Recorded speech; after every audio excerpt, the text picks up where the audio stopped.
ever leave me, Chauncey. He loves me a lot, and I love him. When I'm with Chauncey, I can imagine anything.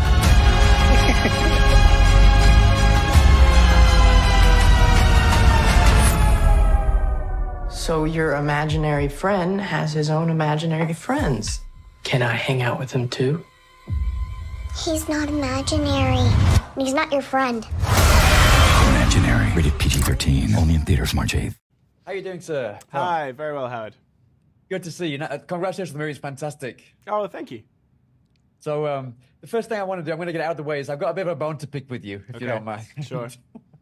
So, I said the same to your director yesterday. I said, why on earth, when he's got two kids who are on the verge of something happening to them that could, well, he wasn't totally sure what was happening, but there was something going on there, and he just ups and leaves to his rock concerts. So well, please explain.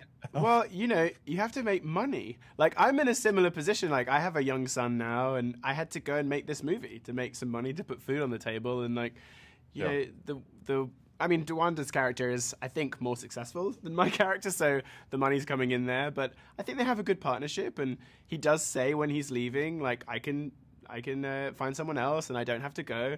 But they have a nice, supportive relationship, and she says, no, you should go, you should do this. This is what you love and what you should be doing. So he goes, and also at that point, there's nothing crazy happening at that point, really, that he's recognized.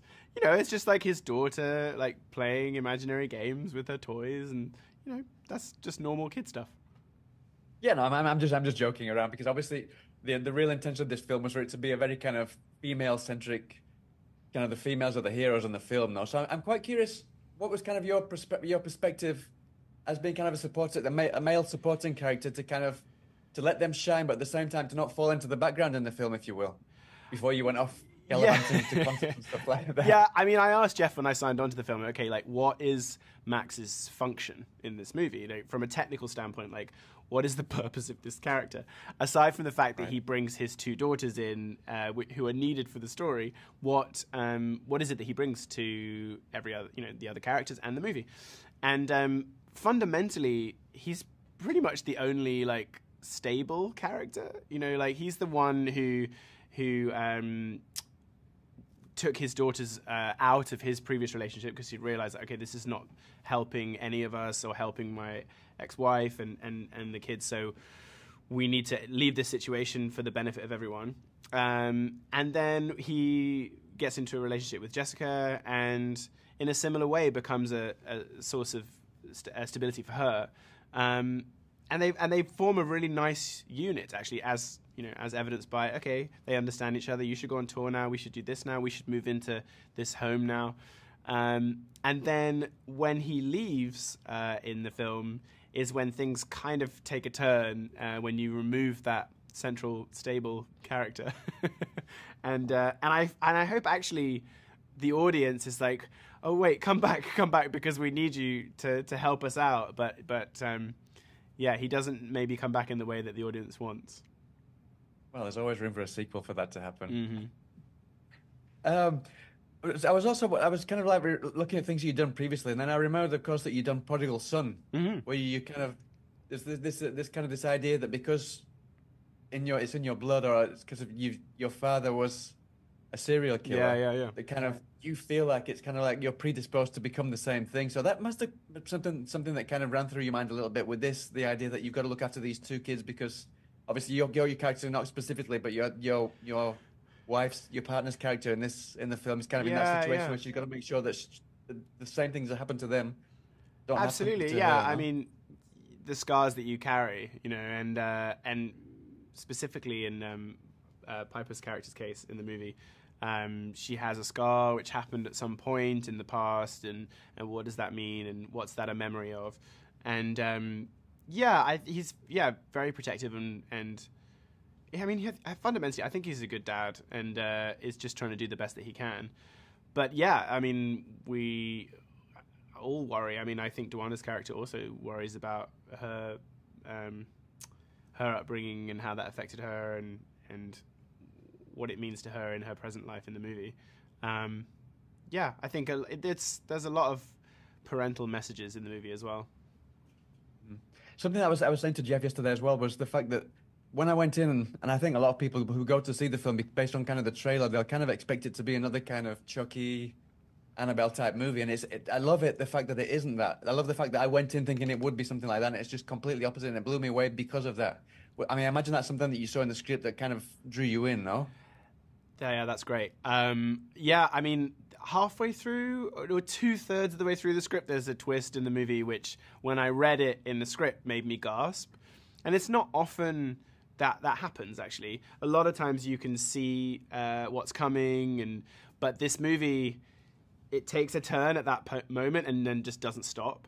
Like, I've described Blumhouse movies as like fairground rides. So at the beginning, like, you're going up slowly, and then you reach the top, and then you're down, and you're going through the corkscrew and round, and that's the fun of it. And I think Blumhouse does that really well to make also very inclusive. So, like, this is in America, this is PG-13. What is it in England, by the way? I don't even know.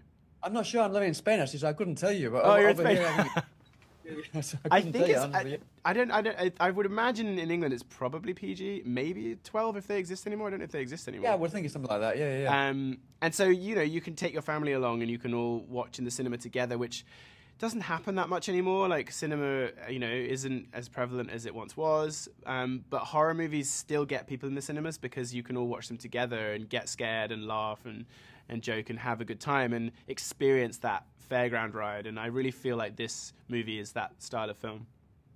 I love that you said that, because something else that I really appreciate about the film is the fact that it deals with, or it raises awareness about kind of mental health. And that's something that's really great, that you can take your kids to watch this kind of film, and maybe they'll get a bit scared, but it really kind of helps the parents and the kids kind of raise awareness and kind of realize that how important mental health is. Yeah, I coming off of Prodigal Son, I had a lot of people, a lot of feedback, a lot of messages from people about how that TV show really helped them, because the character was very obviously dealing with mental health issues, and it just brought it home to me how much TV and film helps people. Again, I experienced that a lot with Walking Dead, and lots of families coming up and saying how much it meant to them and stuff. And film and TV is really cathartic for a lot of people, and helps you if you're not able to vocalize something to your family members, or even if you maybe don't have a therapist or any of those, you have no one to talk to. It's some kind of outlet, and there is recognition there of, oh, someone has written this and created this world of this person, which means that there is recognition of this, and I'm not alone. And I really think that's important in the world, and I really hope that the art form doesn't start to get too homogenized, and I think tough subjects need to still be approached in film and TV, and mental health is, it's just such an important thing, and now more and more people are recognizing that they need help. This isn't normal. This is not something that I should have to deal with on my own, and that's really cool. So it's almost time. So just to finish off, obviously this is as I said, it's kind of, I thought it was going to be like Chucky or those kind of things, or Annabelle, and it's very much not that, but it's very much, it could very, very well turn into a franchise. I imagine Jeff's probably already thinking about that already. Is that something that you've talked about, or if there was an idea for a sequel, would you be up for it? I'd absolutely be up for it. I don't know if I don't know how it would end up, but I'll definitely be fighting for that. Just one idea I think you deserve, because of your irresponsibility, is that your guitar is Chancellor this time round gets possessed. Oh, my guitar? Okay, yeah, okay. We could look at that. We could look at that. I mean, in this kind of movie, in this kind of world, there are loads of different avenues you could go down as well. Because so in this movie, it's the teddy bear. But if we're really opening up to imaginary friends, then that could be anything, which is really cool. You could really open it up into lots of different things. And the imagination is a really powerful thing, and everyone has one. And some people are very scared of theirs. Brilliant. Well, that's a great note to finish on. So thanks very much, Tom, for your time. I wish you the best of luck with the film. Thank you. And I hope to speak to you again sometime soon. See you again. All the best. Take care. Thank you. Cheers now.